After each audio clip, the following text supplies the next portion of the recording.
counsel. And then I think we're really just going to have a discussion about how we address those things. I think one of the things that clients very frequently ask us is, right, we know what the problems are, but how do we fix them? And from our perspective, we firmly believe that by bringing both internal counsel and external counsel together in a more productive way, that we can get more value from those relationships. So we really see it as two sides of a coin. We don't think there's one side or the other that is particularly at fault in most of the acute pain points that folks feel. So I'm going to open it up with everybody's favorite pain point, which is we hear from internal counsel all the time that they want more AFAs, right? These sort of unicorn fee arrangements that everybody talks about, but which never seem to really pervade in terms of how we deliver legal services. And I'd like to tee that up by sort of going to Clare and saying, in your experience as in-house counsel, what was the importance of getting those AFAs? Why the focus on that, or why does the market seem to think that that's what it wants?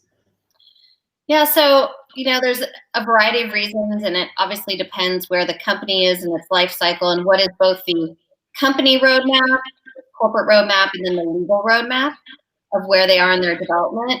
And I think, it's always just about building not just transparency within the business, but also building some predictability for what the fees will be. I'm not stating the obvious, but I do think it also comes out of the often surprise that people get, and people don't build in the assumptions and the scope. And so when that doesn't happen, a surprise for the counsel is a surprise for the company, and that can obviously have a lot of downstream impacts. And so, to be able to have a fixed fee and to be able to understand what the transaction or project will cost, both in a range and outer limits, is really helpful to the company, because obviously some companies have some very limited financial resources. So Clare, would you say it's, and we hear this a lot as well, which is it's not so much about what those fees actually are, right? We all recognize that, high quality M&A advice is going to be expensive, right? But it's about the predictability of those elements, or it's about being able to go to our CFO and go, hey, this is going to be the price of this. Would you kind of agree that that's maybe the main driver there? It's the predictability of it rather than the fees themselves? Yeah, I'd say it's the predictability of it, and just also being able to evaluate whether it's a transaction. My background is mainly transactional, so you have a little bit more control in those situations versus a reactionary situation with litigation. But understanding what it will be, and obviously it's not just legal costs. You have everything from filing fees to, if it's a lending deal, you actually have to pay the transaction costs for the lenders. So trying to get some understanding of what that will be all in is really helpful. Fair enough. So I'm gonna turn to Toby now. Why aren't law firms doing this? Why can't you're the experts? Why can't you give me a fixed fee on anything that walks through the door? I mean, this should be easy, right? Yes. No. Well, and I'll start off by prefacing saying I am a huge proponent of fixed fees, or alternative fees, or whatever you want to call it. And I wish more of our engagements were under alternative fee arrangements. And I'll also say I've been doing this I was just doing the math in my head, and I should be able to do math because I do pricing for a living, for 12 years now, just over 12 years. So I have some experience in this. And in fact, I was on a panel, this was like 2 years ago, and there was a client in the audience. So thank goodness it wasn't me who answered the question. It was a guy sitting next to me, works for Denton's, by the way. But someone had asked a similar question, and he goes, well, we propose alternative fees all the time, and clients opt for a discount instead. And the client of ours that was in the audience did not like that answer. But where that answer comes from, and then Clare was making a very good point about predictability, but another aspect or pressure on in-house counsel is showing cost savings. So there's a competition between those two. And it is harder to show cost savings initially, I'll say, with a fixed fee. And that's why a lot of clients will do, I want shadow billing. Because but then I think that's a perverse situation, because then they only think they're winning if the law firm spent more time than they thought they were going to spend, when you actually want to motivate the opposite behavior. But it is relatively easy, I'll say, for a in-house counsel to go back to their CFO or whomever they're reporting to and say, I got another X% discount, so therefore we're going to be spending less money. The reality is you don't actually know, and this goes to the predictability issue. I think you'd be far better off saying up front, let's figure out a fixed fee, or even if it's a fixed fee per quarter or per month or per phase or whatever it is. In the long run, you'll be better off, and you'll actually be able to start demonstrating real savings in fees. So you called out a couple of bits there that maybe we should delve into a little bit. I think you started off there by saying that you needed to scope properly. And I think one of the things that we hear from clients a lot of the time is, well, we don't have time to scope, or we've just picked up the phone and we've just said, listen, this is what we've got to get done. And that's a pressure for in-house, obviously, is it's got to be done tomorrow. Claire, can you maybe comment on your perspective in terms of that scoping piece, in terms of actually figuring out what we want before we get to actually going to external counsel and engaging their services? Yeah, it's interesting. So I had the luxury of being at a law firm for, a little bit over 10 years. So I had my experiences in drafting those, scoping, the range, the assumptions, and it becomes a nice little project unto itself. It is hard to do that internally. I think it would be almost in the same way when you do product development and other things that tech companies are very familiar with. Having almost called a Google sheet for now, that you would fill out that might actually answer those questions that come from the law firm. It would then help automatically kind of trigger what might go into the cost, would also help in-house counsel think about what they should be thinking about to come up with those ranges. Because I think one of the challenges is each time I've gone through this exercise, it's almost like you're starting from scratch. And, if you have a number of the assumptions or questions that will then drive those assumptions, that would be incredibly helpful. From the internal side, I think it can be challenging, depending on the size of the company, is getting those inputs from the different folks that you need it. And that is what takes time, because if we don't think in-house counsel have time to answer those, you can imagine how much fun it is to get an email from their lawyer asking, hey, how much do you think you're going to do on this? And what are going to be these issues? They barely have time, the engineers, the developers, the designers, and then the finance team. And so if you had something that was very user-friendly and easy to answer questions on, that then could inform the law firm what to propose, I think that would be a really helpful option. And maybe that exists. I don't know, Toby, maybe you've seen things like that. But it just occurs to me as that's how we drive some processes internally for other things. It's an interesting question, Claire, because I actually just wrote a blog about the humble checklist, right? Which is, we're looking at this stuff, and one of the things, not to direct everyone to the blog, but the interesting thing I find about that is when I was a convertible capital markets banker, that when we did our transactions, there were really only about 5 or 10 things that determine the price of those services, right? If we were just doing a Reg S deal, that was one thing. If we needed to go to the US with 44A or whatever, that was a different kettle of fish. But what I found was there was never a consistent ask of those questions across law firms, right? Some questions, some law firms would ask 3 and some would ask 5.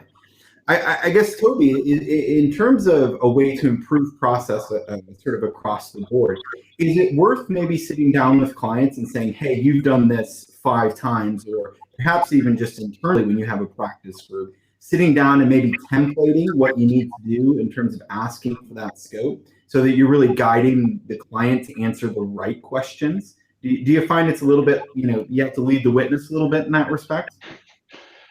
Maybe a little bit, but my view is scoping is the one muscle that our industry has never learned how to use and really needs to learn how to use. And Christopher, as you're talking, you're reminding me of a friend of mine who's at a pharma company, and they do reverse auctions and stuff like that. And what they were trying to do was force scope. and they would have 5 law firms come in and bid, and per what Claire was saying, they all had different, and what you were saying, they all had different ideas of what the scope was. So they would ask different questions, and they would go through a couple of cycles, and then the client would say, okay, based on what everyone says, we think the scope is this. And then they would go back to the firms and say, okay, rebid based on these assumptions. So yeah, you need to, and over time that client gets better and better. Let's say it's patent litigation, whatever it is, it's sort of laying out the scope. Part of my job is I talk to clients and talk about rates and fees, but also to talk about, pain points around pricing to try to pull out what that scope is. And, I've had clients on one end of the extreme say, well, you've seen the complaint, so you know the scope. And I'm like, no, we don't know how much data is in discovery. We don't know different things. And actually, some of the most important parts I've seen of scope are what are the business goals? Because I've had literally same type of work, same client, and it was patent litigation. And one was, we want this to go away as fast as possible. And the other one was, okay, this is precedent setting. It's a key patent in our portfolio. This is extremely important to us. So you're going to have different scopes in those sorts of arrangements. To Claire's point, which is a very good point, about having time to do this. One of the ways I like to sort of present this to clients is to say, you actually already do scoping, but you do it after the fact. When you get our bills and you start reading them, you're like, no, this is not, this didn't have value, and they shouldn't have been doing this, and they shouldn't have been doing that. And so in-house counsel, and I know it's your favorite thing to do, is read these bills. They sort of try to do it afterwards and trap it down. So what I suggest is just take that and move it to the front of the engagement, and then you don't have to read our bills anymore, because we've agreed on, and unless scope changes, which is a part of the scoping muscle that also needs to be learned, because too often something changes and the lawyers don't want to say anything about it because they don't like to talk about fees. But getting that whole scope and scope change thing, once we get that down, you're not going to have to read our bills anymore.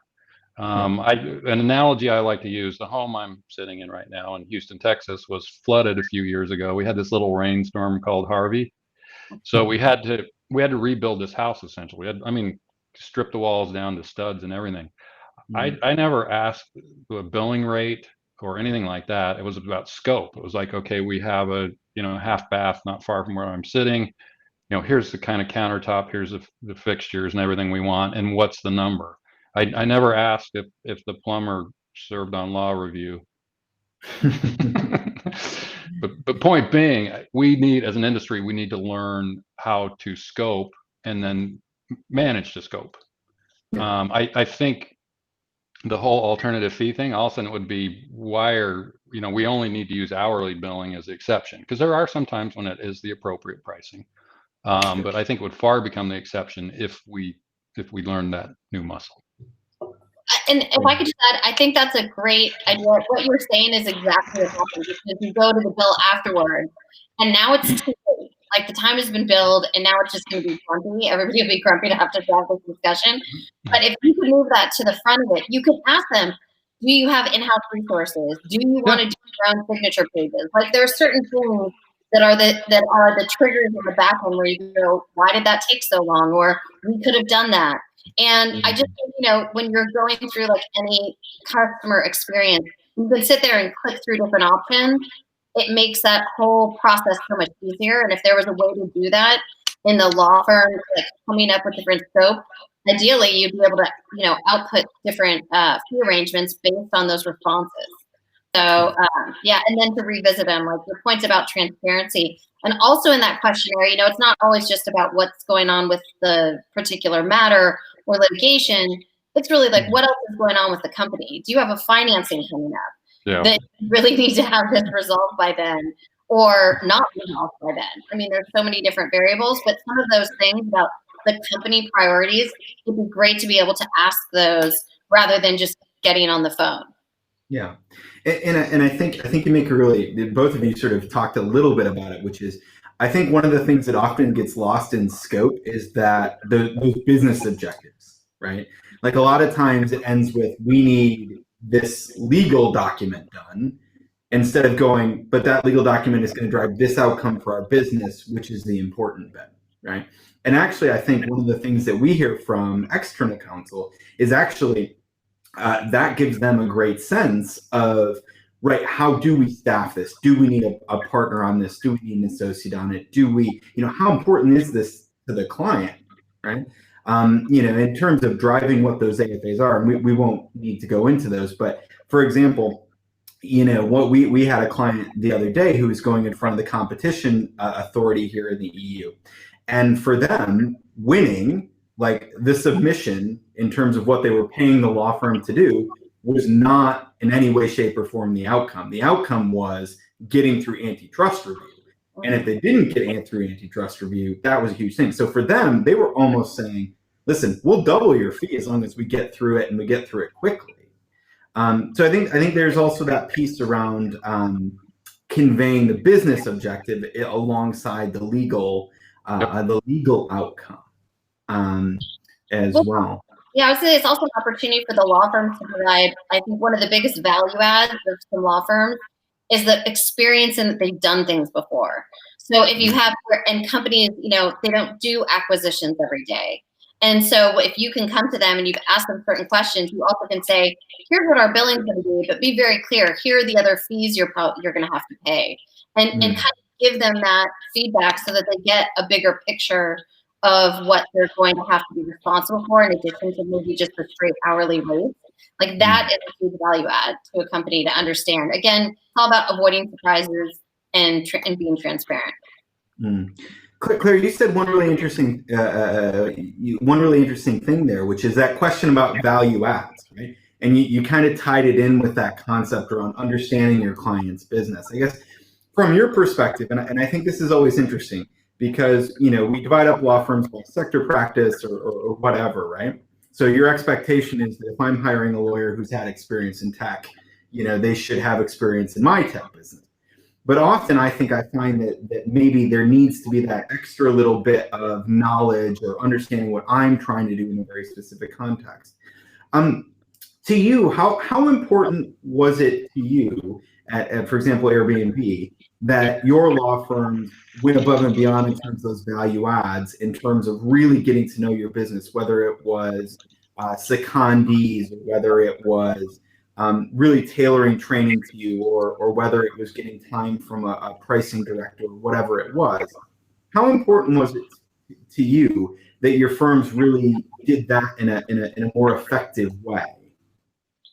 Yeah, I mean, I think it's really critical. There's nothing worse than getting on a call and you say, well, do you know what this is? And that you can tell they don't really know. They haven't gone on the website or something. You're like, seriously.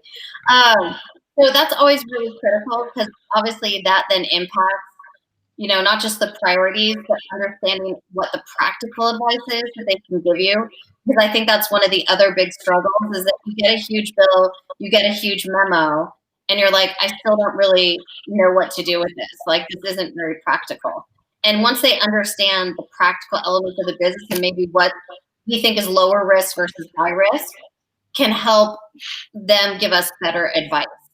And so obviously that is critical. In some ways, I do think it's a little bit incumbent upon the company counsel to potentially give them some updates and help inform them what's important. I worked on a specific product at Airbnb, and it was the Airbnb for Work product, which I highly recommend to everyone for business travel when we do that again. But what was interesting was when we had new attorneys in-house come on, I kind of went out of my way to try and give them a 15 to 20 minute session on what this product was, what it did, and what are our main legal issues to set a basic and a foundation so that when I actually had specific questions, they actually knew what I was talking about and what was changing. And so, there's only so much informing you can do, but to actually give some information to your outside counsel and get them up to speed on what you're talking about. And of course, it's always very sensitive about the timing. Maybe that goes into the fee arrangement is a bit of an onboarding component. But that is always incredibly helpful because then as they give you advice, they understand, they have the context to it. And it's not just like privacy requires X. And obviously in-house is obviously generally less risk averse than a law firms. And I think that's also something to help convey to your outside counsel. It's interesting, right? Because I think that learning that the law firm is doing of you, that investment in that relationship with you. I think one of the things that we often find is that actually in-house counsel don't reward external counsel for that. And Toby, I'd love to get your view on this, which is we frequently ask our bigger clients, well, how many secondees have you had and where have you had them from? And they kind of scratch their heads and they go, well, we don't really keep track of that, right? Well, where we're sitting there going, well, that firm has made a pretty significant investment in your relationship by sending you 3 secondees, for the last 6 months. Why have you not rewarded them by, putting more work towards them? And by the way, those costs are going to be lower because they understand your business.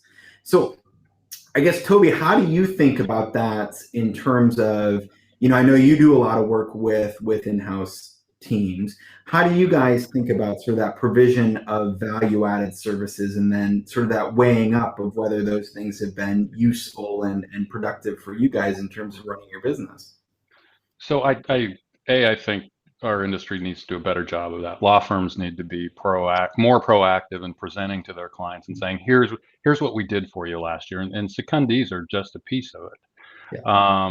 We for some of our clients and these primarily where we have a lot more fixed fees, we do at least quarterly, we call them QBRs, quarterly business reviews, and they will come up in those and in the annual one as well.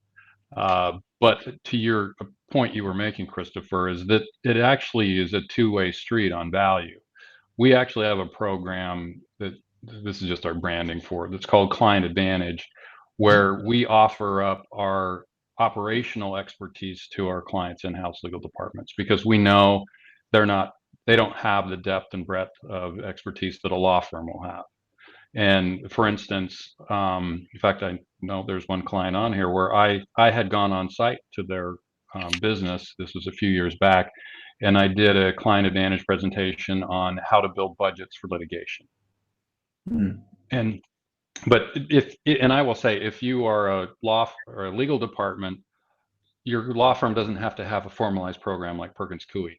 Just reach out to them and say, hey, can your pricing person come and talk to us how to do budgets, or can your KM person come and talk about knowledge management or whatever? I'm going to guess the clients or the law firms are going to go, oh yes, can we do that?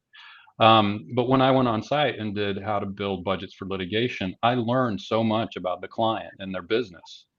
Because the questions and the interaction, to Claire's point, it was like, I know their business better just because of that. But then think about on-site CLEs, all the different ways that law firms can add value to their clients. It basically comes back to the firm. Secondees are actually, I would put them at the top, because they're like boots on the ground. They're shoulder to shoulder with the client. In fact, one of my current ones, and this is actually not necessarily a value add, but it's under a fixed fee with one of our clients. One of my legal project management team, I say, goes on site, goes on Zoom, I guess we'll say now, but is somewhat embedded in the legal team. It knows all the people, knows how they work, knows what's important to them, which is extremely valuable for us. But back to your point, law firms need to do more of that on a programmatic basis, so clients know. Yeah. I was going to add that, the other thing that is really helpful to understand is not just the product, but also, and this really goes to the cost of coming up with the fees, is what is their technology in-house, right? The difference between doing diligence or discovery at a place that's actually, has good records, data, retention, etc., is a game changer in the culture for somebody who doesn't. And so, it would be wonderful if, to the extent that law firms do have smaller companies, it's really hard because obviously those things cost money, and there's a right place and time in a company's life cycle to kind of make those investments. But it is helpful if law firms can also do their part to even recommend some services or say, these are some things that will either help with your legal expense down the line, or understanding what they have and how. Is their CMS system good? Does it go back to when the company was formed? Yeah. Generally not, right? So if you have a contract with a 10-year-old company, that's going to be an interesting diligence process depending on what the transaction or discovery is. So that is another element. It's not just about understanding like the legal department and understanding their product, but understanding where the technology is within the company, because that will impact a lot of what they do. And even some of their design technology, you know, if you're having outside counsel maybe do some privacy review, knowing that they're familiar with things like Figma and actual design tools. So when they review things, you know, they're familiar with the technology that the company uses in-house versus, you know, it's the same as, you know, are we using Excel spreadsheets or are we using Word? Well, bad news, most of our company folks don't use either. The people are actually doing product work. So you get to learn all these different design tools and product tools. But that's another area where it would be really helpful for law firms to understand that part of the company. Sure. Yeah, absolutely. And now that we can't burn our servers anymore, now that they're all located in the cloud, that makes diligence. And, you know, I don't know how to, you know, I don't know how to do that anymore, which is a different issue. So there's a couple elements in that, and I'm going to throw this out there, which is, God, external advice costs a lot, right? So I'm about to get sued, and all of a sudden I'm about to not only, you know, go through a whole bunch of time and effort having to get my ducks in a row in terms of what I'm doing in terms of discovery and those other elements, but then I'm about to get a massive bill from external counsel. And I know there's a ton of cost pressure. And Claire, I know you've experienced this in terms of that desire to sort of reduce costs and report value to your CFO. And one of the things I think you said was interesting earlier, Toby, was that there are certain pressures on the in-house team to go, well, I got this discount instead of going, I got that discount versus that outcome, right? Or a fixed fee versus that outcome. So I guess maybe for this one we'll start with Toby, which is, why does this stuff cost so much, right? Why do we get surveys that tell us that, you know, hiring someone in-house is a quarter of the price of going external? How do we get around that, right? Well, that's a small question. Well, I'll start on one level. The trend to bring things in-house. And I think we're about to see that swing back, because all of a sudden, all these FTEs have painted a really big target on the general counsel's back when you get into a cost-saving mode. But it also doesn't account for all of the other costs associated with it. On one level, it's smart because a law firm like mine has trained this lawyer, and typically clients hire them in the 5 to 7 year range, and so they're the benefit of all that training. But once they hire them, that training goes away. And the oversight and the experience and wisdom of the partner also goes away. So you can get some savings for a period of time, but then, you know, do you have all the technology the law firm has? No. In fact, I've seen very large legal departments with no document management. But to the bigger question of why is it costing so much, in part, well, this is such a big issue. For a law firm, you know, if we don't pay the freight for associates, we will not get the associates. So if you want us to have the talent that you want us to have in order to really do a good job on your legal work, that's the cost in the market for that kind of talent. As well, if you want us to have the technology and the tools and the ability to innovate, there's going to be costs associated with that. But that's actually the cost side of the market. There's the fee side of the market, which is a whole separate market. You know, I have a couple degrees in economics, and they're different markets. And so in some respects, the market at this point, in part because discounts are an easier way to say I'm saving money, it's really a rate and discount driven market. And it really hasn't got to the point where Claire was suggesting, and we've been talking about, it should be a fee per matter or fee per work or fee per time period or whatever, which as you know, I'm a total proponent of. Then it becomes a very different dialogue. But if it's just, you know, what are the rates I'm paying, and then you're going to pick at the hours on the bill afterwards, you're going to have a hard time getting to a point where you say, here's a way to lower the cost.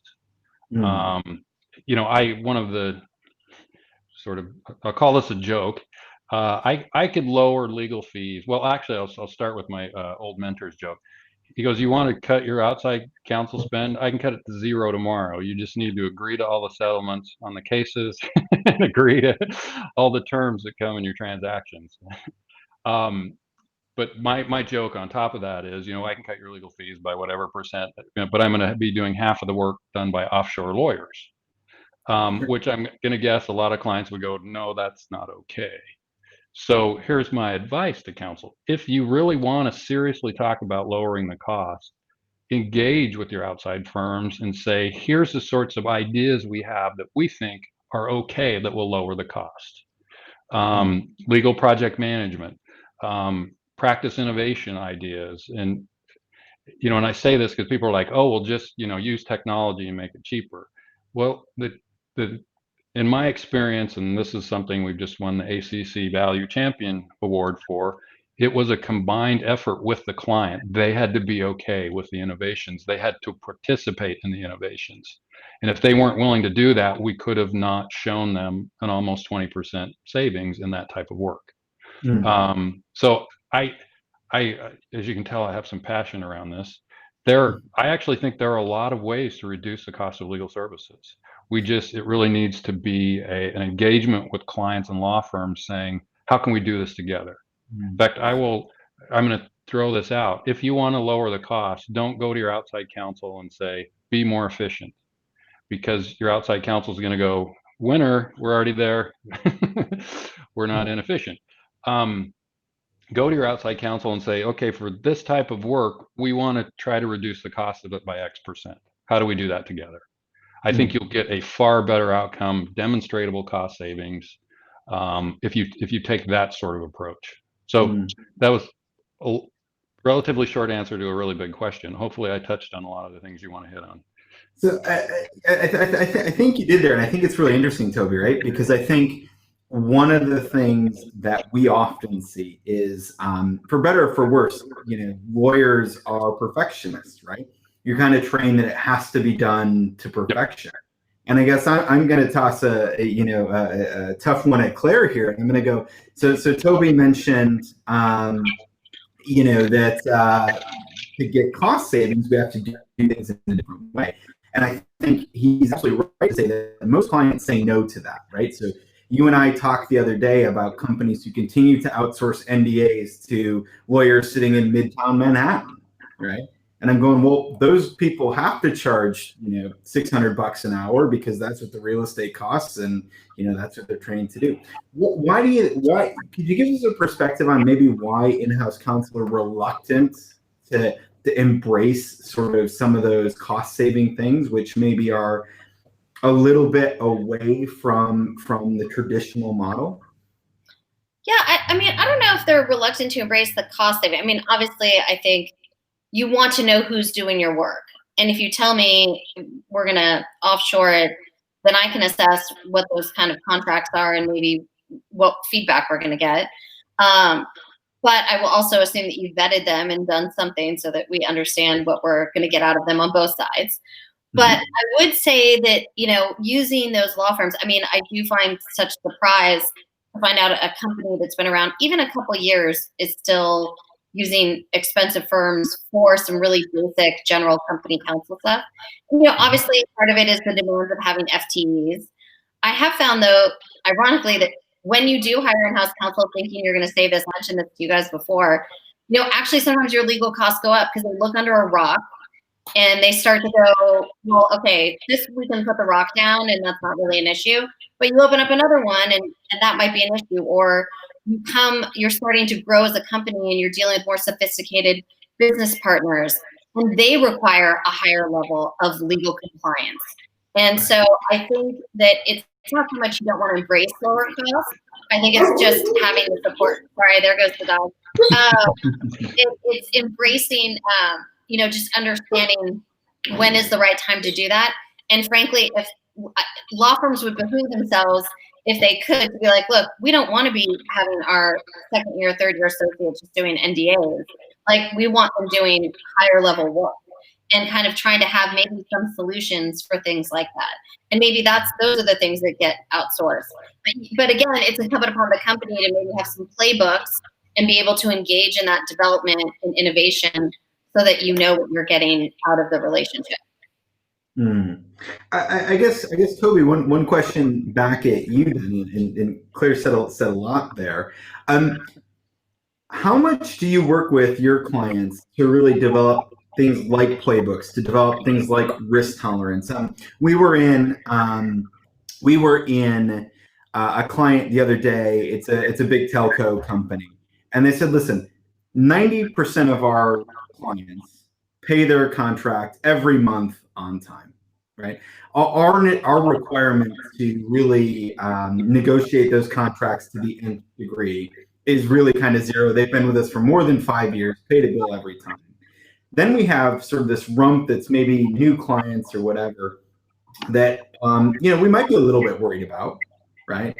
That we need to negotiate a little harder, build in a little bit more protection for. And then we have this sort of rump of clients that's always the pain in the ass, right? How much work do you do to help sort of align your lawyer's delivery with the clients? Because I think in a lot of people's experience, everybody gets gold-plated service, right? Which is not necessarily aligned with what they actually need, right? So how do you think about sort of not dialing your lawyers back, but helping them understand the relevance of those things? Well, more and more that's occurring where we have larger portfolio fixed fee deals, because then it becomes part of the delivery conversation.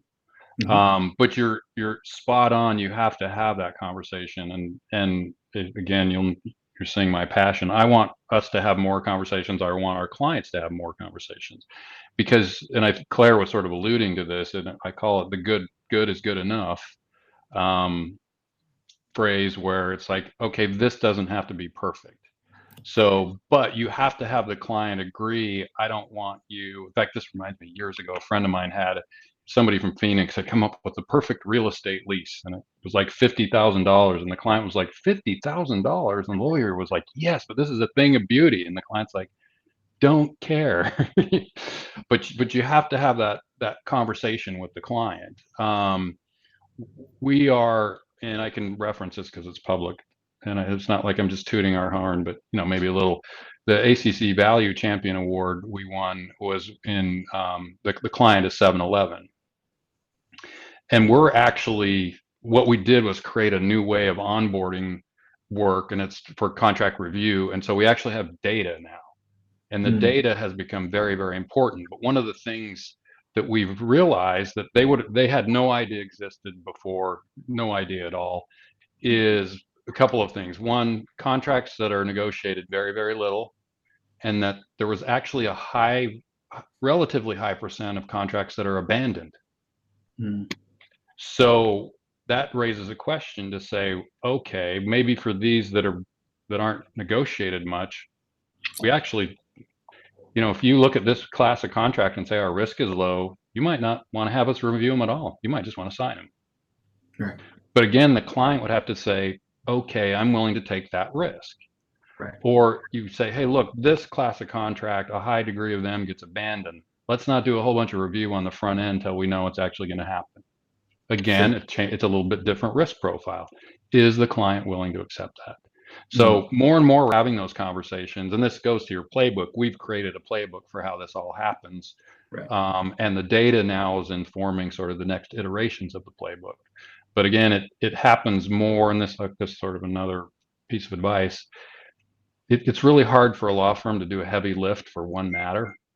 Whereas if you're a true partner with them and they have a volume of the type of work like the contract review, then we're in a much better position to make all these investments to help uncover these ways of saving the client money and getting more value for their dollar. And I guess that brings up a really interesting point, right? Which is, so Claire, interested in to get your perspective on this. How do you pick the right firm to do that work? Right? I mean, best will in the world, if it's low value and I don't need it to be reviewed, maybe I don't need Toby to look at it. But for a big ticket M&A deal or a big ticket IP litigation, maybe I do. How do you think about picking counsel? Yeah, I mean, so it's interesting because I'm advising a company that is kind of going from being a very startup mode to really starting to be, it's the good and the bad of succeeding, right? Because as you grow, now you get a bigger target on your back for other things as well. And when looking at different law firms, it's kind of trying to find one, obviously a law firm that has as much under one roof as possible. So in their case, privacy and payments and product in addition to corporate, and then certain litigation, but then also finding a second tier of kind of providers who often are people like me. They've been at firms and they've been in companies who can handle some of that just overflow work to keep the trains running. I've also worked on certain assignments through the Actiums of the world. And so, that is another player that, we're not really talking about here, but they actually have another model that helps support some of this. That can be that kind of a bridge, which is less expensive. But again, you have to be very clear on the scope and what you need. But I think that's what I'm trying to find are people who are going to have the expertise but also the practical experience to be most helpful to keep the trains running, right? The big M&A deal, the bet the company type of deal is just a whole different analysis, and it's really important to the people in-house as well, like the company. But when you're talking about some of these just ongoing agreements, you really just want to make sure the critical items in your playbook are covered and, again, keeping the trains running. Because frankly, stopping the trains means the rest of the things slow down. And when you're sitting there going, what we might lose, like we're talking about, say there's a termination provision in a contract that ends up not being very, very favorable. Well, you could have negotiated that. I think I've probably tried and had people tell me just get it signed. And then 2 months later, we're talking about the termination provision. So that's always fun. But there's a whole bunch of other contracts just like that made tons of money for 5 years and were never an issue. And I think so trying to figure out and understanding what is the risk profile and what you're going to do. So I try to find some law firms that have those different, both the expertise level, especially for the bigger engagement, so that I know if I need something quickly, I can get to the expertise I need, but also kind of a second tier of providers who maybe have more kind of practical experience and can handle some of the overflow work. Which is really interesting from our perspective, because we help clients pick counsel, right? And we help them, use all the expertise across the market to identify counsel for people that are really high performing, right? And we use a lot of the different data across the market to help them do that. I think, it's always funny because I used to still get those giant Legal 500 volumes, right? And you'd kind of flick through them, and they were always great because they're kind of they're kind of books I wish I had on my shelf during COVID, right? Because they look very serious, right? But I think you make an interesting point, Claire, which is aligning and finding counsel that matches your specific need. And I guess I'd like to ask Toby, how do you guys think about that? I mean, how do you look at when a client has a need, right? And I think one of the interesting things from our perspective is there's work that you guys probably shouldn't be doing because your attorneys are better deployed elsewhere or whatever. When you think about your value proposition to a client, how do you think about it being different in the market to the other law firms out there? Where do you want to win, and how do you convey that to clients? How do you look at a piece of work and go, that's the one I want to do, not the, whatever it is that's not in your wheelhouse, but that might come in through the door? Well, I would say, flip it around a little bit and say, what is the problem you're trying to solve? Can we help you solve it? And then how much of that is directly in our wheelhouse, and how much of it might be related to our wheelhouse? So, well, in fact, this is something we've started doing recently is partnering with ALSPs to say, and in this scenario, this is our sweet spot and this is their sweet spot, but by partnering, we can solve the whole problem for you. Because and that I prefer that approach, because I've had this back, in fact, years ago. The example in my head was phone systems, and when I used to have to procure phone systems, I liked, as my boss calls it, one throat to choke. That if there was a problem with the phone system, with the phones not working, I didn't want to call the long distance provider and the hardware provider and the service provider and everything. So if you have that combined approach, you're like, okay, I know I call Toby or whomever and the problem gets solved. So there are ways of doing that, but you're hitting on an important issue, because generally, again, this is clients and law firms, it's just like, we don't have good scope. We don't draw a line around it. So it's like, well, this needs to be done, so we're going to do it because there's nobody else here to do it. And so it can be a lot of times where not the perfect resource is performing the function. Yeah, it's an interesting one because we spend a lot of time thinking about how to get clients the right service for the right price, with the right outcome. And I think it always goes back to that bit of you can't build a house on a bed of cement, right? Let's start with something that's a little bit more solid, and then we can work through our issue at the end. And I think we've had a question, and I think this is an interesting question about that, right? Because how can we use technology to drive these better outcomes? And I think, Claire, let's start with you, which is, if there were something from a technology perspective that a law firm could deliver to you that would have improved your life, what do you think that solution is? Right? Because I think one of the things that we see is there's a proliferation of legal tech out there. Most of it not particularly useful or hard to use or never going to be adopted. What's something that you might have liked to have seen that would have made things better for you? Yeah, I do think the idea of having that kind of upfront questionnaire that either in real time then directed me to other questions, or at least on the back end had results keyed to it that would, based on those responses. But it would be great if it was real time, so once I know I'm interested in doing an acquisition or merger, it preempts and asks me other questions relevant to that.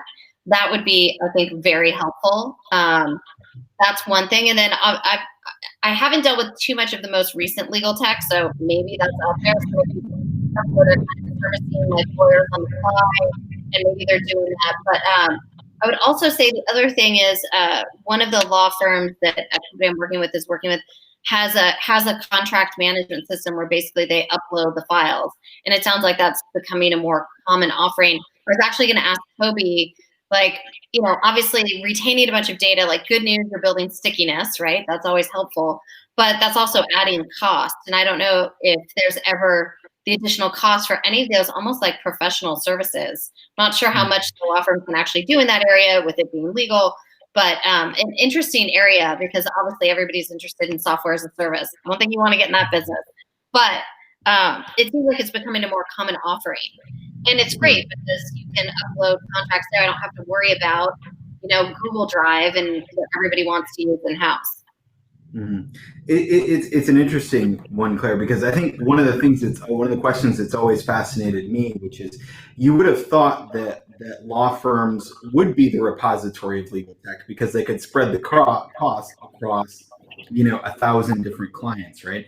I always find it interesting that every client wants to buy something like contract management, when actually, if you had one law firm that could offer it as a service, it could be really interesting.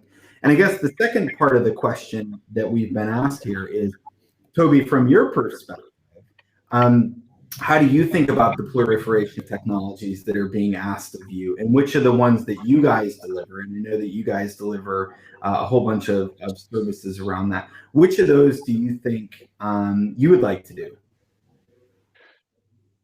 Well, that is a big issue. And I don't know the number count at my current firm. At my past firm, I remember the IT department telling me we had over 500 databases, which meant 500 different systems. So you have to support all those. You have to be trained on all those. You have to figure out how they all communicate and stuff like that. So it is very expensive. And I'll use a very specific example now, is on the e-billing side.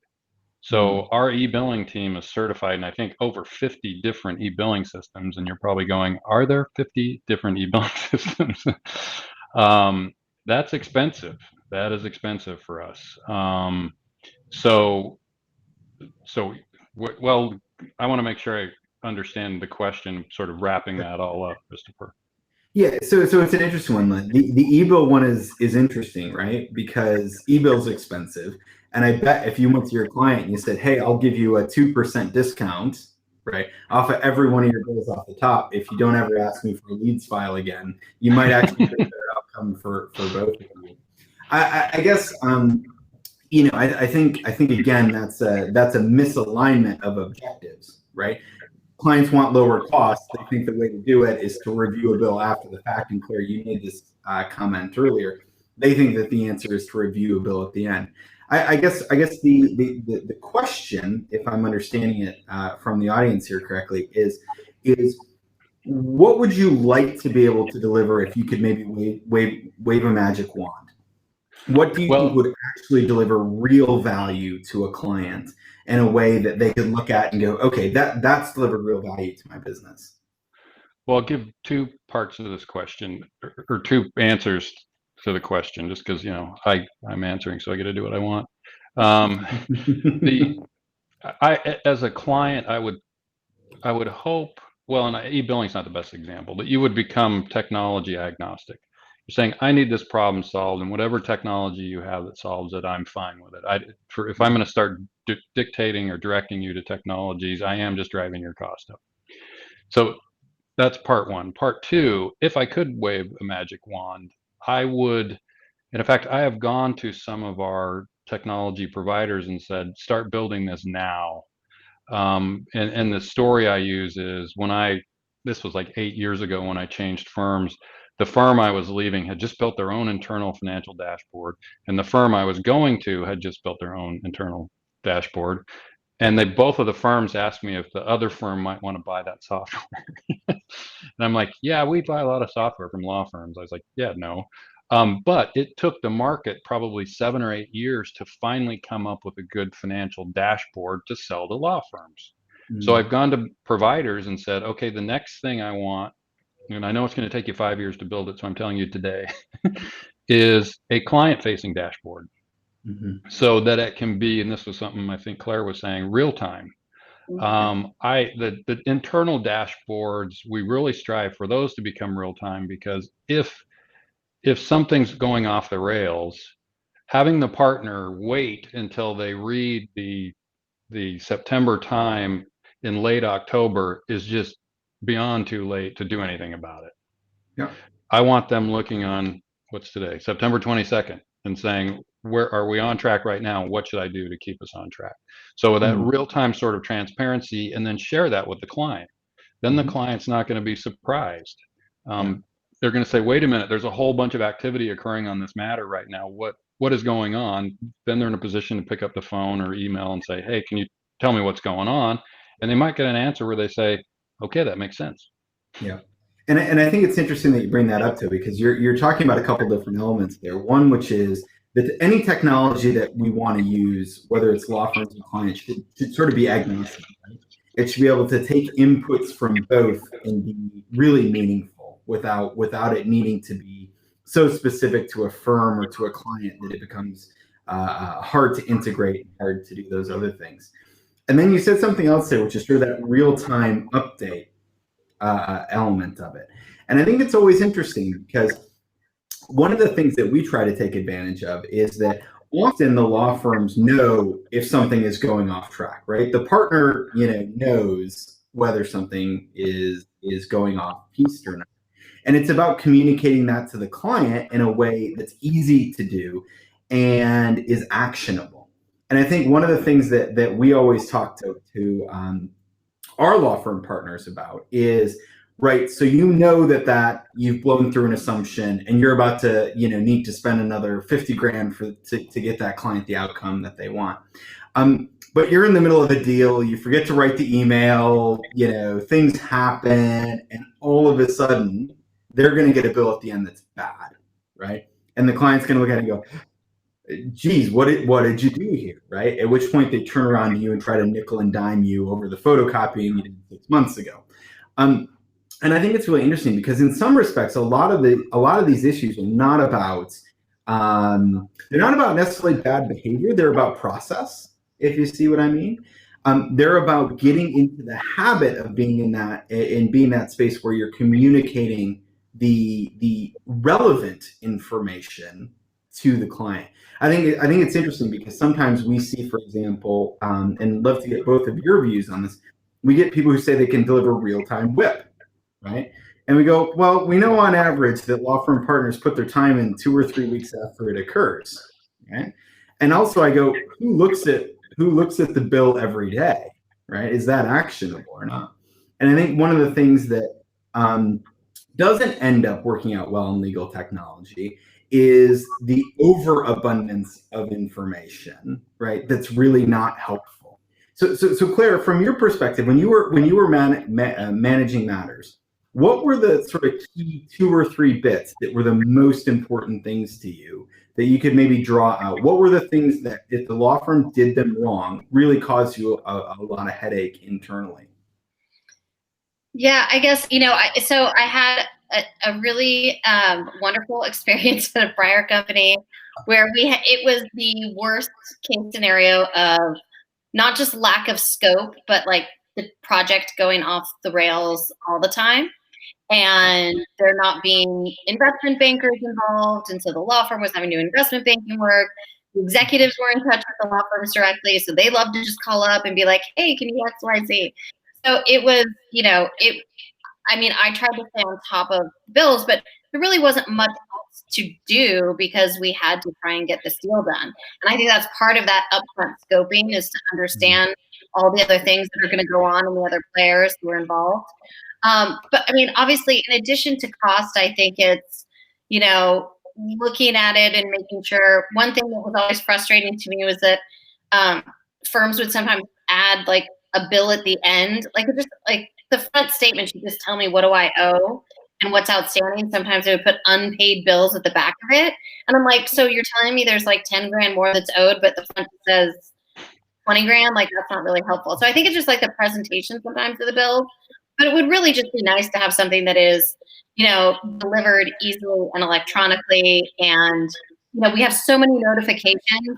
I can't go 5 minutes without getting notified from my phone on something. You would think there would be a way that the law firm could have those notifications and flags in their own system. And maybe there's something to be done between the firms and in-house counsel about just coming up with some more general descriptions so that it isn't such a manual task for partners to do, which would encourage them to do it quicker. But I think, cost, who is working on it, you're always going to look at who's working on the work and kind of make sure you recognize them. I think those are some of the main takeaways that I would, always kind of be interested in. But again, you're looking at it after the fact. So at that point, both sides have kind of feel like they've passed a point where if they start bringing stuff up, it's just not going to be a pleasant discussion.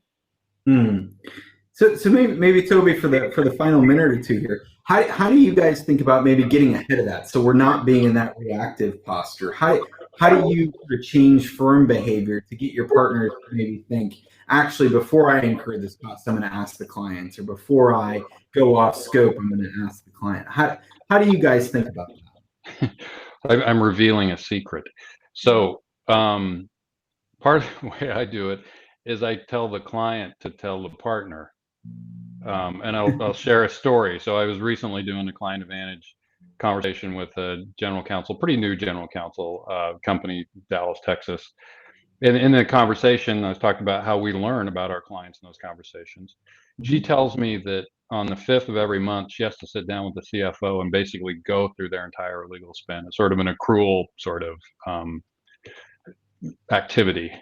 And I said, if I were you, I would tell that to all of your outside counsel and tell them what it's like for you to have that meeting with your CFO.